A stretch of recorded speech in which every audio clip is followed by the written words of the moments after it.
दियो पापा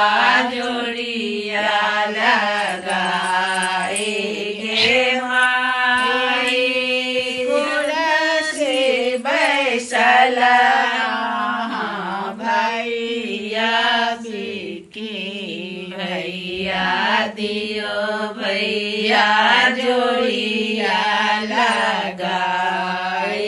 गे माई हमें कोना जोड़िया लगाए गे जोड़ी बेटी जोड़िया लगे सुन भगवान गे माई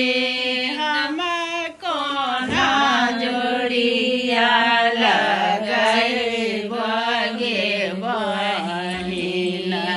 जोड़िया लगे सुन भगवान गे माई भगवान जोड़िया सही बात है उनके